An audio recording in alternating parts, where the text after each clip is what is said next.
All right, so like we talked about, I think before, UV visible is not going to be our most powerful structure determination technique. But, I think it's still, important to know something about it and have some ability to know when we should see absorption, and we can actually have some ability to predict where the absorption might be. So today what we're going to do is we're just going to go through a little bit of, what's going on in the UV visible. We'll talk about some language. We'll look at how to actually predict where the absorption might be for certain types of systems. All right, so back to the basics. Remember, all of this spectroscopy is related to this equation right here. And so usually in UV visible spectroscopy, we look at the wavelength. And so this just reminds us that the wavelength is inversely proportional to the energy, right? So the longer the wavelength, the lower the energy. UV visible compared to the other techniques we'll talk about, compared to NMR, and IR is very high energy, shorter frequency, higher frequency, shorter wavelengths. And what happens basically is when the energy that we're using matches the energy of an electronic transition, so this is going to be an electron jumping from one orbital to another, then light can be absorbed. In order to have an energy gap that matches the UV or visible light, we're going to have conjugated pi systems. And in general, it's good at identifying when we have those kind of systems, but from a practical point of view, it's really used more often as a detection technique, and in analytical chemistry for quantification as well. All right, so in order to have light absorbed, we have to have this energy, the energy of the light, to match the energy gap of the transition. And so typically this is from some HOMO, or highest occupied molecular orbital, to the LUMO, which is the lowest unoccupied molecular orbital.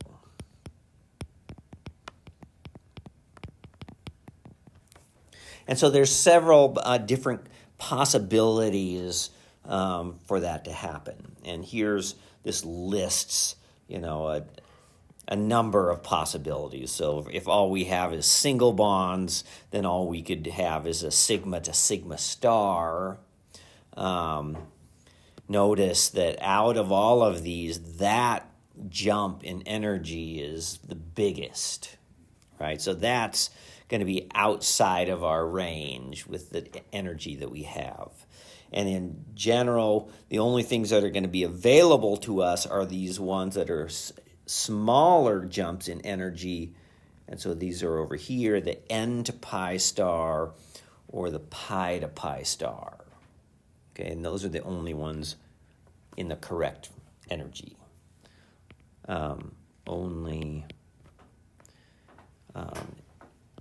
So non-N is non-bonding, N to pi star is the anti-bonding orbital, and pi to pi star are in the correct delta E. But of those, only the pi to pi star is really very common. okay, because the end pi star is disfavored if we look at those orbitals. So if we have, so an N, this, if it's going to be on a double bond, this might be the non-bonding electrons on the oxygen of a carbonyl, for example. And if we look at that, well, the pi orbitals are going to be like this. If it's the pi star, these are going to have, the phases are going to be mismatched like this. So these would be the pi star. But the N orbitals are going to be like this in the plane. So the N are going to be essentially in the sp2 hybridized orbitals, right? And because these two,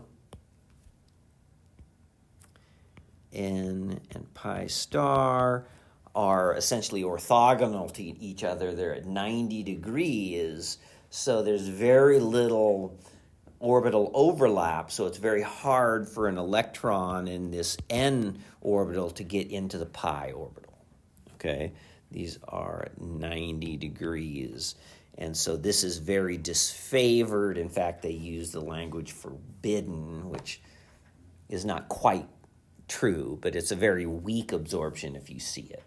Okay, so really it's the pi to pi star, and these would be essentially, we would have the pi orbital with the p orbitals like this that would be matching. So this is pi. The pi star would be like I drew over there, would be the two p orbitals that are mismatched, and our excitation is essentially from here up to here. Okay? Got that. All right. However, if we have single or isolated pi bonds, like an alkene or a carbonyl, nitrogen, oxygen double bond, the pi to pi star excitations are in an energy range that's outside of the range that we usually observe, okay? So we usually, in UV visible, usually go somewhere from 200 nanometers up to maybe 600 or 700 nanometers. But notice that all of these are at a lower wavelength, so they're outside of the window of UV visible that we can observe in a normal spectrometer. Okay, so that means that the energy gap is too large. Okay, so the only way that we can really, or only systems that we can really observe then are systems that have conjugated pi bonds. So if we go from something like ethene to butadiene, as we add more conjugation, the HOMO to LUMO gap here gets smaller and smaller. Okay? So that's why, in fact, so visible light is lower energy, right, than UV light, and when visible light is absorbed, that's when we get colored compounds, right? So pigments and things like that have many conjugated pi bonds, so the HOMO to LUMO gap gets smaller and smaller, so it can absorb clear out in the visible light. Okay? So this is just an example over here. These spectra really have much more fine structure than what we normally observe. But notice, if it's a system like this, where we have this has either 3, 4, or 5 conjugated pi bonds, if we have n equals 3, our absorption is here. As we go 4, 5, we're going to a longer and longer wavelength as we get more conjugated pi bonds. Okay?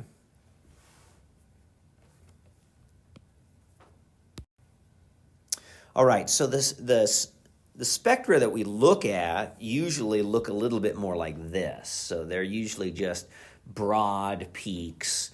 And what we record, if we're running a spectrum, we're going to record what's called the lambda max. And so that's going to be the high point of any peaks in the spectrum. And we're going to record what their absorbance is. Okay? When we run a UV visible spectrum, what we usually do, if we're going to do this very well, is we also record it in a solution of a known concentration. So we carefully, calculate out the concentration. We weigh it and we dilute it, in probably little volumetric flasks or something like that. Okay? And from that, we can calculate what's called the molar absorptivity. And in order to do this, we use what's called the Beer-Lambert law.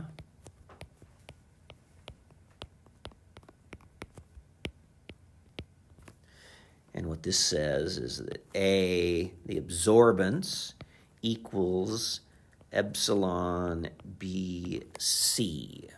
Okay, so this C is the concentration, usually in moles per liter. B is the path length, so whatever container we put our sample in, that's how long, how big that is. And this is usually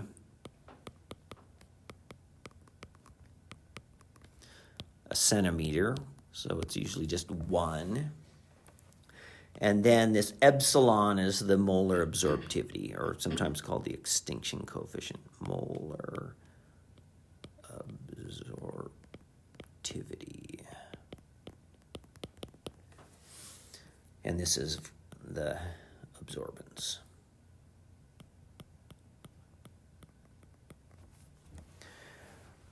Okay, so, you guys have, I'm sure, used this in analytical chemistry or something. So if we had an unknown compound, right, we could calculate out the concentration. We know what the path length is. We measure the absorbance, and from that we can calculate this molar absorptivity. Right, so if we're reporting this data, we're going to usually report the lambda max, and then in parentheses, we're going to put the molar absorptivity. Okay, and we'll have to report what solvent it's in as well. Okay? If we had a known compound and we wanted to calculate how much we had, then we would know what this molar absorptivity is, right? Path length we know, we'd run and measure the absorbance, and from these three we could calculate the concentration. Right, so you can do it the other way around, is if you know what that molar absorptivity value is already. So in order to do this, what we usually want is we want the absorbance to be reasonably kind of low, usually at least in the 0 to 2 absorbance units, maybe more like 0.5. If it gets above 2, then the detector, the instrument, can start to become saturated, and then it loses this linear relationship. Okay, so you just want to make sure that your sample's not too concentrated, or you won't get a correct result. All right, so we're going to dissolve these in some solvent. And so the other thing that we have to think about is that we need to make sure that our solvent doesn't absorb light in the range that we're looking at as well. All right, so here's a list of solvents, and this is essentially this is supposed to be the transparency.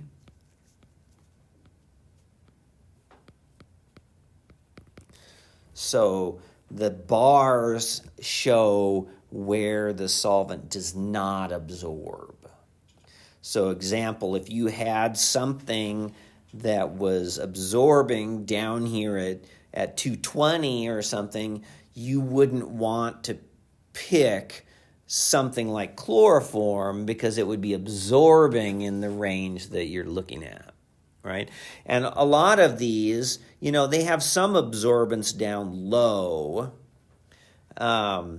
And so sometimes you'll still see, methanol or something. If you went all the way down to near 200, you'd get what we call kind of the end absorbance. The solvent would start absorbing down there.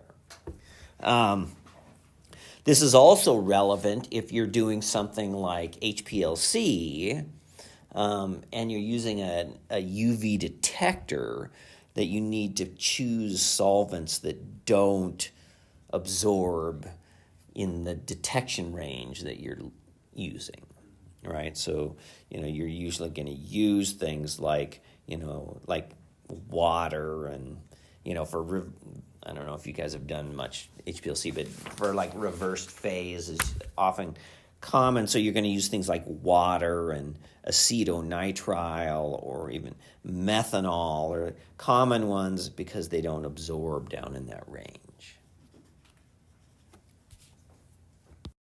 All right, just a few bits of language that can be used related to UV visible. So the chromophore, this is essentially the combination of atoms and bonds that absorb light. Combination of atoms and bonds that absorb light. And so this is going to be some pi system, okay? An oxochrome is a group that is bearing non-bonding electrons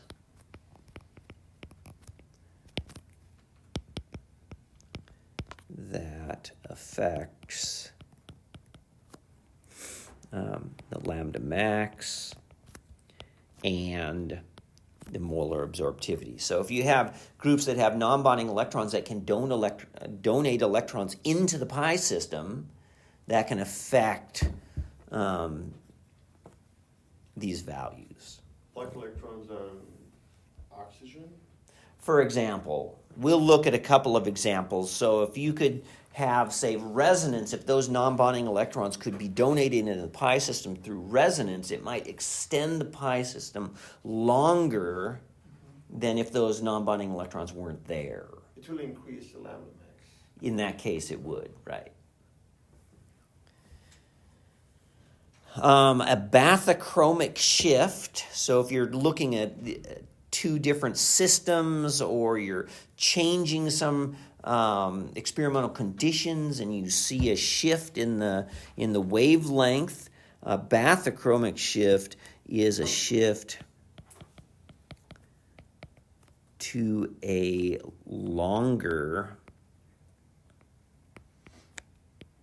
wavelength, sometimes also called a redshift. These are just like relative terms like we use, like upfield and downfield, right, in NMR. A hypsochromic shift is the opposite. Shift to a shorter wavelength, sometimes called a blue shift. Okay, a hyperchromic shift is one that increases the molar absorptivity,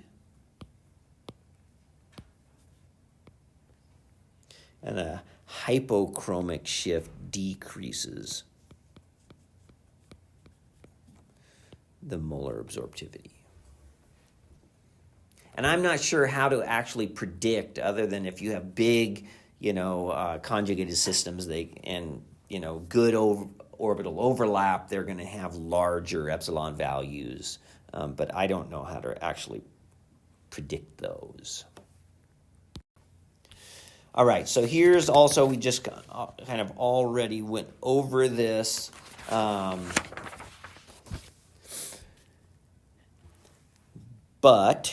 And this came up in your seminar, right? I guess so. If you're using UV visible, it's good to know what the range of that epsilon value is and things like that. So that essentially tells you how strongly the compound absorbs at a certain lambda max. So from this, we can calculate the epsilon, like we talked about, if we have a known concentration. It also allows us to calculate the concentration if we know the absorption and the molar absorptivity. Right? So we just rearrange that equation. All right, so if we want to try to predict something about the lambda max, we can use what are called the Woodward-Feser rules. And these just give us, it's just an empirical system, calculations, which allow us to predict something here. All right, so this is going to be, first one, just going to be for conjugated dienes and polyenes. And so what we do is we start with some parent diene, and we add different increments for different substituents and for additional pi bonds. Okay, so at the beginning point here, we're going to start with two possible starting points. If the double bonds are what they call transoid, or this would be like an S-trans arrangement, so the double bonds are going in a long way, we start with 215 nanometers. If they are cis, so like this, and they call it, this would be a cisoid, I guess. Usually, we oftentimes call this S-trans and S-cis. So the two double bonds are held on the same side, essentially. Then we have a different starting point. We start at 260 nanometers. So that absorbs at a longer wavelength. So then we have different substituent effects over here. So if we add alkyl groups anywhere on there, we add 5 nanometers. If we add something like an alkoxy, we add 6. If we have halogens, plus 10. If we have a acyl group, so this is going to be attached to the oxygen, that doesn't have any effect. Sulfide, amino groups, see, that's going to add quite a lot because that nitrogen has non-bonding electrons, so that's an oxychrome, so it can donate its electrons into the pi system. If we have further conjugation, so another double bond, we add 30 nanometers for each double bond that extends the pi system. And if we have a phenyl group, we add 60. Okay, so... Is there any group that reduce the lambda max or not?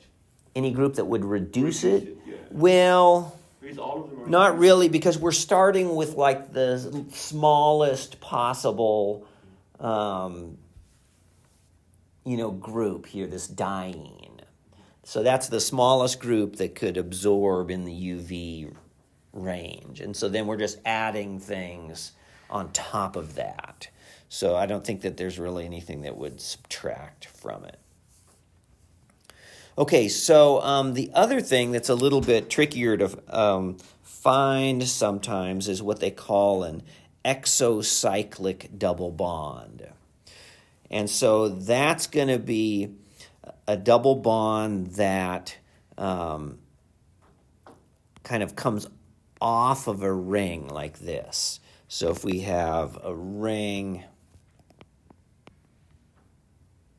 like this, and we have a double bond where one end is part of one ring, but the other bond is not part of that ring, then this is called an exocyclic double bond. And this adds 5 nanometers. And I'm not sure what, if there's any theory behind why that would be, but it's just, empirical rules. They've just looked at so many different examples, and they found these. So this one that they show here, A and B, where I drew in red, would be one exocyclic, but they would also consider that double bond exocyclic to the ring B, and so you would add 5 points for each of those. Okay. In this system, it doesn't really matter so much what the solvent is because it's a pretty non-polar system. Solvent's going to have a bigger effect when if you have some polarity in your chromophore, like starting with alpha beta, we'll see in a minute, alpha beta unsaturated carbonyls or something that have an oxygen on one end. The structure that you drew on the right side, is it we should add 10 nanometer or 5? For this one here, no, the other one. This one you would just add 5 because it's only exocyclic to this one ring. But this other one has 2 rings and that double bond between them. We'll look at some examples. But yeah, I think these are a little bit trickier to pick out than some other things. So down here they say when we have homoannular cyclohexadiene is presented, that's this one here. So it's within a ring, so homoannular. Then we start with 260. And this includes this part of the ring. So we wouldn't say, if this was in this ring, this includes the ring. I guess this is already, this might change some calculations that I've been always done. It looks like it's already including these two, so we wouldn't calculate this as a alkyl group and this is an alkyl group. We wouldn't add 260 and then say, this is +5 and this is +5, right? Because we're going to add 5 for different alkyl group substituents, okay? All right, so this is kind of what we do down here. We're going to calculate the lambda max. We have some base, and then we're going to add in contributions for different substituents. Okay, so let's try one. Well, I guess what they're saying is that they're already taking, that those substituents are already included in the starting point. With the SS one, right, is what we're looking at? Right. But I've never done it that way. So let's look at this.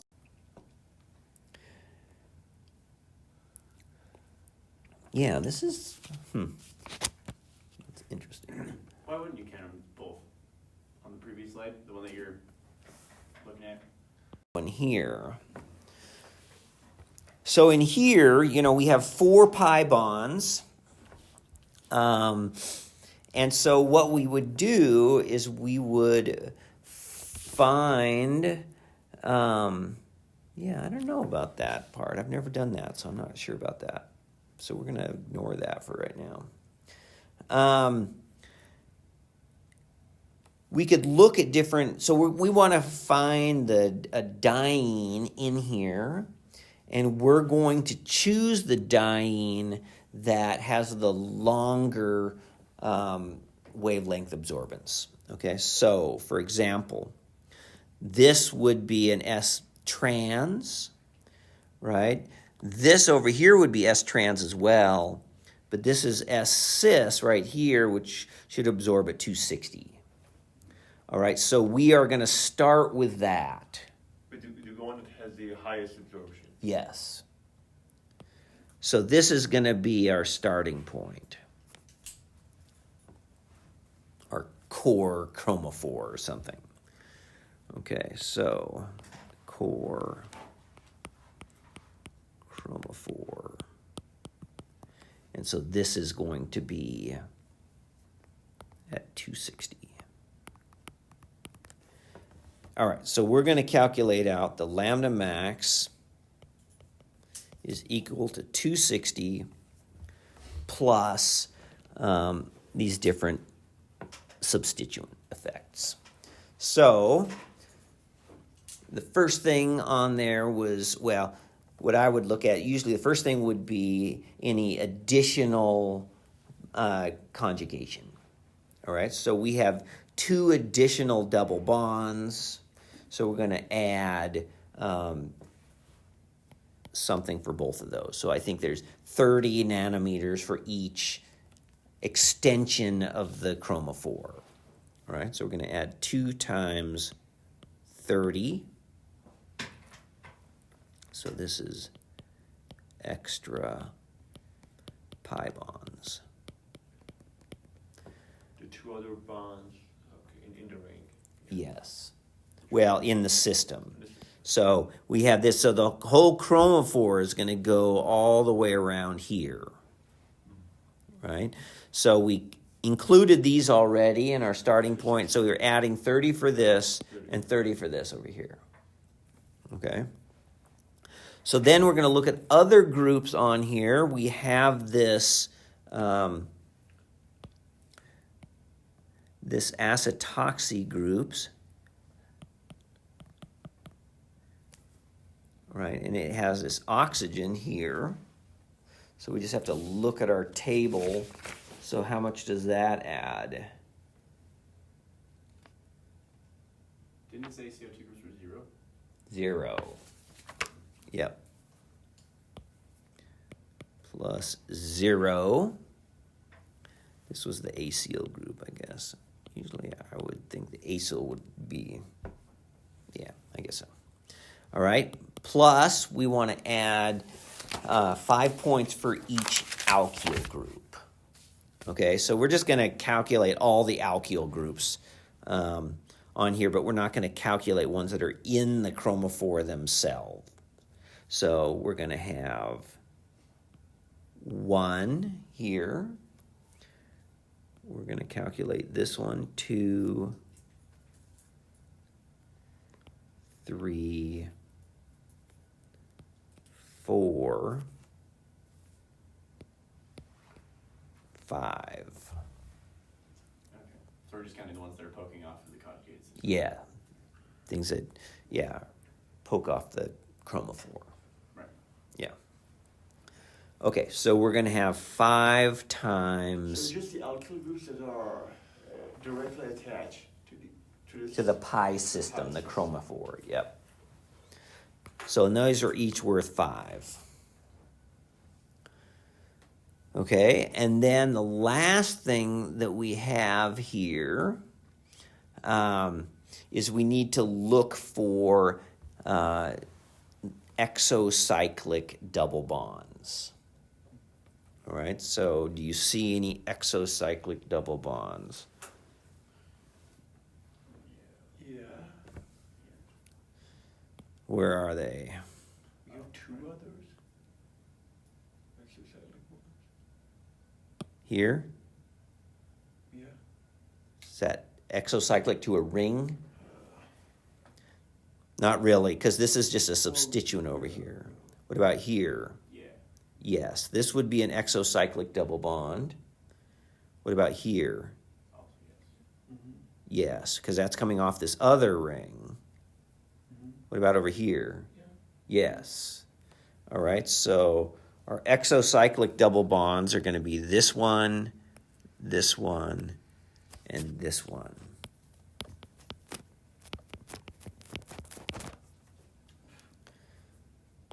Okay, so we're going to plus 3 times another 5. All right, so then we're going to add all this up. And I think if I added it right before, it comes up to 360 nanometers. And for this one, the lambda max observed. So the real value is 355 nanometers.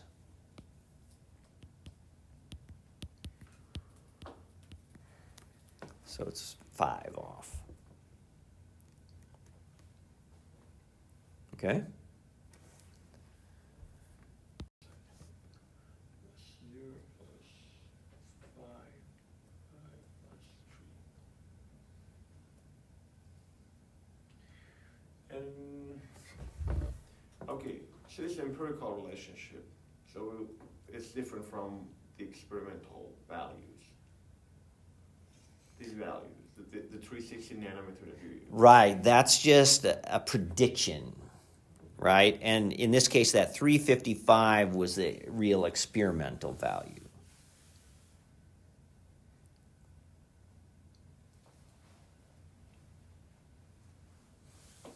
Yeah. Okay. All right, here's just some examples, probably just out of that chapter. Can you go to the previous slide? Mm-hmm. All right, so here's some examples, and if some of them, like this one, has the calculation out already drawn there. This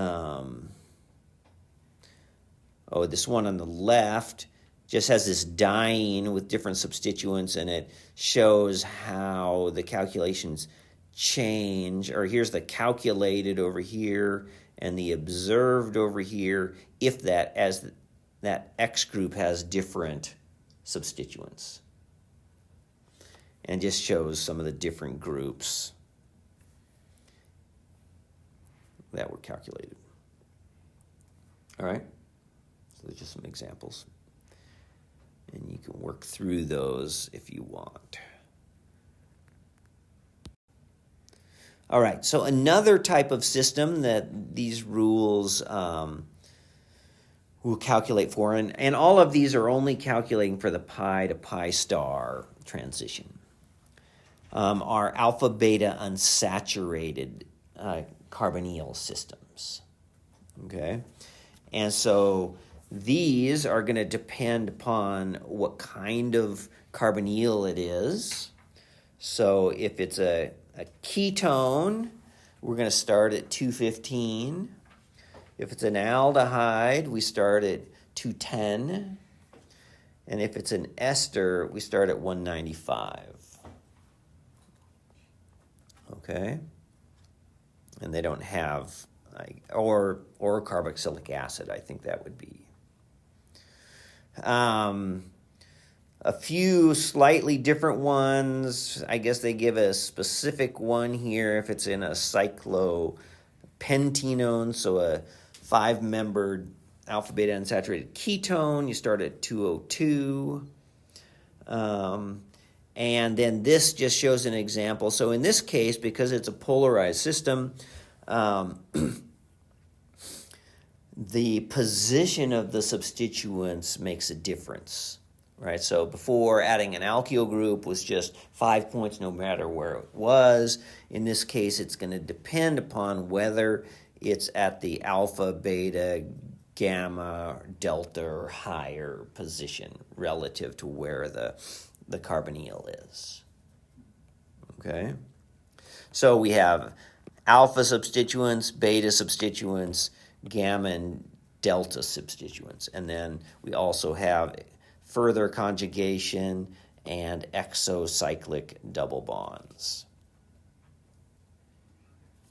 And let's see what else we have down here. Homoannular cyclohexadiene components add 35 nanometers.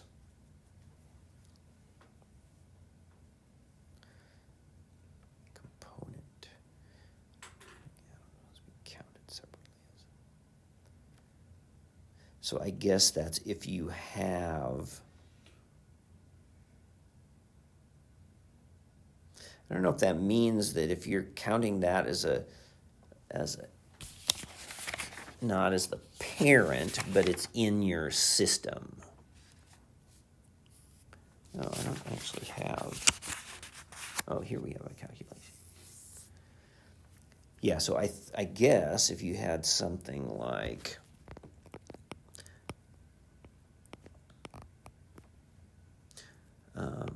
this, let's see, how should I do this?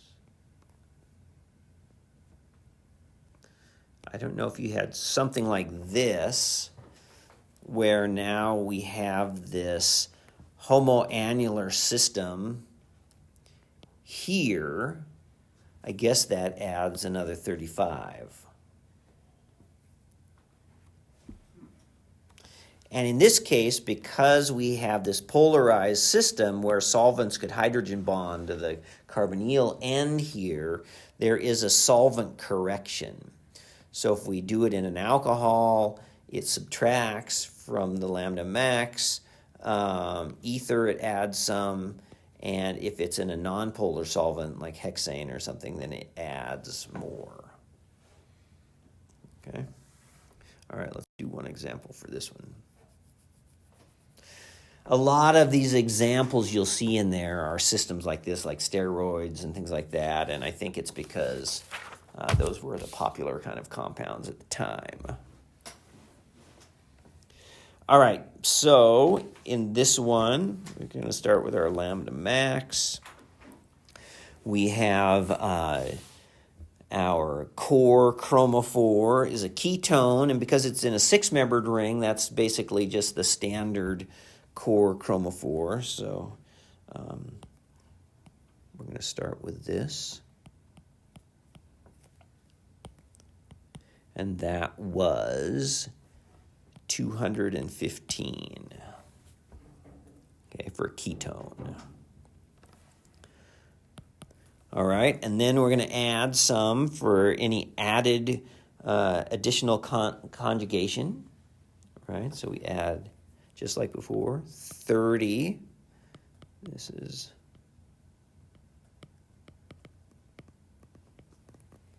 additional double bond. We're going to add something for the different substituents. What was the 30 for? The additional CC double bond? Right, so extended conjugation. Yeah, the next one over. So, make sure that, in order to add this 30, right, this has to be conjugated to the system, right? So if we had something like this,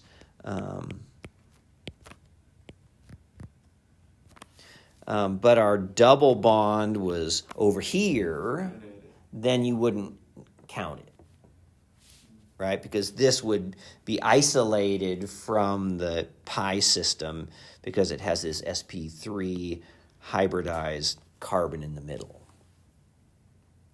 right? So this would be not counted, right? Because it's not part of the chromophore.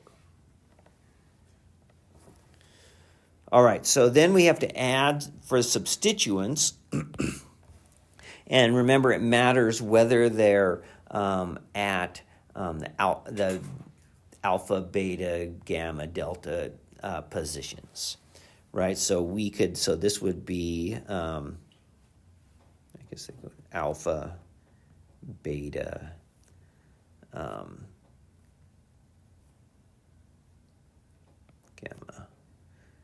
Oh, that's a delta. Gamma. Dang, my hand is going wrong. Gamma, delta.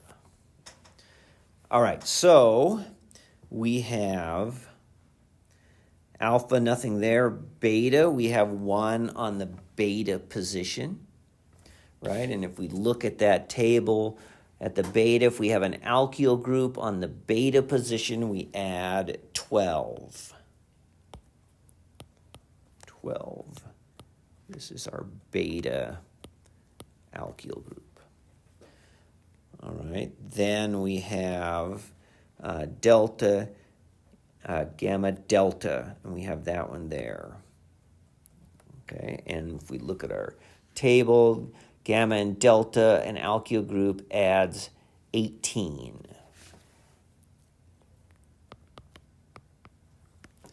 So this is our delta R group. Okay? With alkyl group and delta. Alkyl group at the delta position, yeah. Why wouldn't the alkyl on the top of the carbonyl carbon? Right, good question. So this one here, we don't include that because that's already part of the starting, because we're starting as a ketone. Okay. So that one's included. So this position is oops. Oh, dang. What did I do last time to no Bottom left reset. that? Included in the core.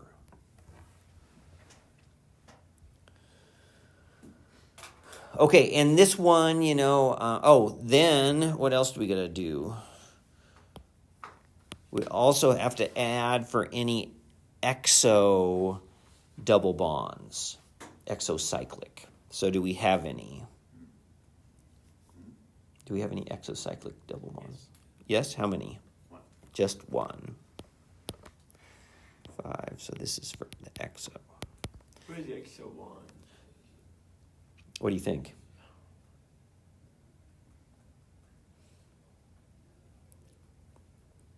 What's the middle one? Yes. Yeah, this one here, Is one time because it's considered exo to this ring. and to the other ring as well. Well, it's part of this ring. Mhm. It's exo to Exo, this yeah. one. And then this one is just part of a ring. It's not exo to anything. All right, so if we add all that up, adds up to 285 nanometers. And for this one, the lambda max observed was 284 nanometers. Way off. Yeah. Yeah, what good is it? All right, so here's some more examples. Like the other one, it has a few calculations, and then just some examples. I'm not sure. Let's see. I wonder how for these down here, 225. So I guess you're just going to start with 215, and you just add 30. No, 225. 215 plus 2, that would be 245. They say calculated 225. Yeah, I'm not sure how they do that. There must be something different. Because it's conjugated, but it has a carbonyl that's conjugated.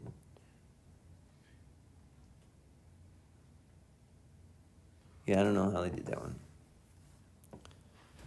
Yeah, they have a few that are like that. All right. I think there are some rules that I didn't put down too that you can use for substituents on like aromatic rings, but sometimes those systems are much more complicated. So I didn't do that. So then just some other kind of interesting systems, I think, are some here. For example, this cis and trans stilbenes here. Notice that when it is, they have, showing a number of different absorptions here, but I guess we'll compare these like ones. 222 going to 229, 283 going to 295. So these are going to a longer wavelength over here. And so I think what this is supposed to point out, even though we have similar conjugation, one requirement is that even if the chromophore looks great on paper, in order to have a good absorption, the whole chromophore has to be planar, right? And in this cis stilbene, because these both have H's coming out here that will start bumping into each other, those phenyl rings likely start to tip on the side, all right? And so that takes them out of planarity when it's cis, and so it absorbs at a shorter wavelength, okay? So this one is not perfectly planar. We could say it over here. Oops. Oh, dang.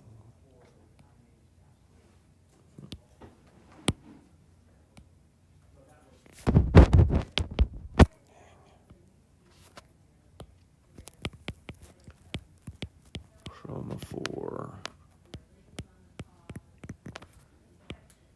must be planar. And this is true to be able to do any of those calculations, too. They're not going to come out right if your system, for some kind of steric reasons or something else, is twisted out of planarity. One other example here that I wrote down is something like this. If these are CH3 groups, so this dimethylaniline absorbs at 251 nanometers and has a molar absorptivity at 15,500. If we put a methyl group on the ring as well, like here, then it's a similar thing. We end up having steric hindrance between those two, and let's back up a little bit. So on a system like this, what would be the hybridization of this nitrogen?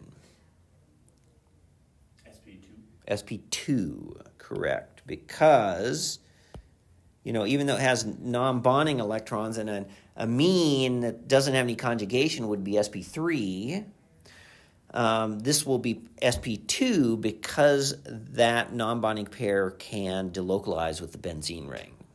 All right, so that non-bonding pair is placed in a p orbital. Right, so this is like this.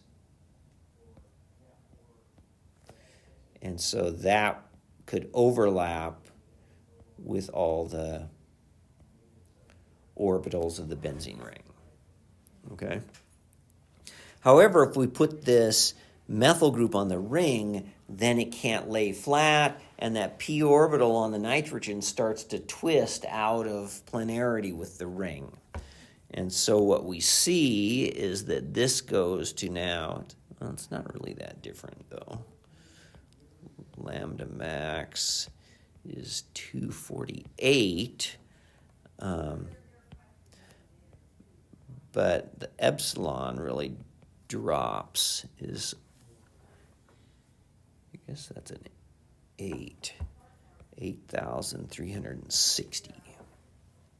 So it doesn't absorb nearly as strongly. Okay, so a couple of other systems that can be useful is like this phenol system or this aniline system where you can affect the ionization of that group by adjusting the pH. All right, so a phenol like this absorbs at about 210, but if you put that into base and you deprotonate it and you make this phenolate anion, it goes to 235. Right, so this is an experiment you could do in the lab. If you thought you had a phenol, you could run a UV visible spectrum, and then you could run it in a basic system, and if you should see a shift in the lambda max if you deprotonate it. Okay? Likewise, over here with this aniline system, which of those two do you think would be at a longer wavelength? The NH2. Right, the NH2, because this has a non-bonding pair, so this absorbs at 230 nanometers. And if you protonate that, it no longer, the nitrogen tetrahedral, this goes to 203 nanometers. And this kind of system is important in a lot of like indicators and things like that. In pigments, a lot of them, if you change the pH at a certain pH, it'll change colors, right? And that's because you're either taking away conjugation or adding conjugation as you change the pH.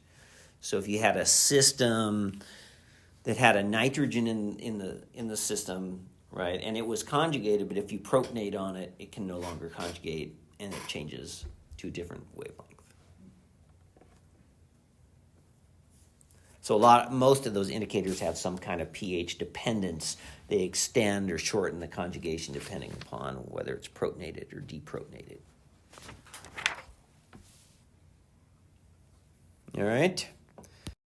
All right, we're to the end of my UV Viz already. Okay, so just a couple of take-homes here, I guess. Doesn't really provide a ton of information about structure, but it will confirm the presence of conjugated double bonds. Okay. It can be applied to detection, right? So HPLC, we talked about during your seminar, TLC, right? So those TLC plates will have a fluorescent indicator in the silica gel, and so if the compound absorbs light, then we don't see the fluorescence. And it's also oftentimes used for kinetics. So for example, Dr. Henge's group has done a lot. You guys have been here. We used to have lots of seminars about this, but since he's not really doing it so much anymore here, they would use, because they were looking at phosphate transfer, and they would use this paranitro-phosphate as a substrate. And if this gets hydrolyzed or cleaved off, then you end up with this paranitro phenolate compound like this, and this is yellow, right? So it's colorless here. And so over the course of their reaction, they could measure the absorbance, and they see the onset of this yellow color, and they could measure it and quantify it and everything. So they could use it in that way. So it's good in quantification, in like analytical chemistry and things like that. And we've got to remember to typically run it as a dilute solution, and that our solvent must not absorb in the range we want. And usually what you do is you not only use a solvent that that doesn't absorb in the range, but you use, there's specific solvents, kind of quality, to make sure that there aren't any impurities in there, because a lot of times very small amounts of some impurities can cause a lot of absorption. So a lot of times if you run reactions, you'll end up, your compound should be colorless, but it's a little bit yellow, right? And that's maybe because some small amounts of some impurity, but they absorb a lot of light and they cause the color.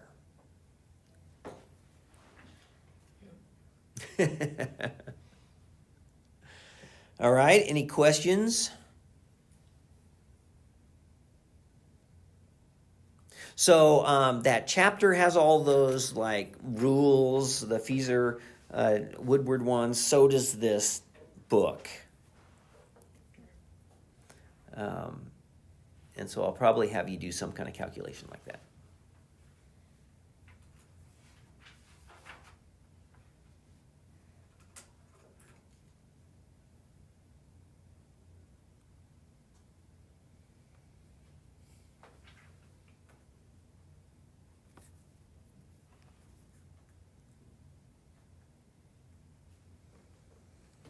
All right. So I guess we're done, unless you guys want to have any other questions or want to do anything else. What was that website that we used 2 classes ago to practice I can send it to you. structure termination? Yeah, okay, we can go there.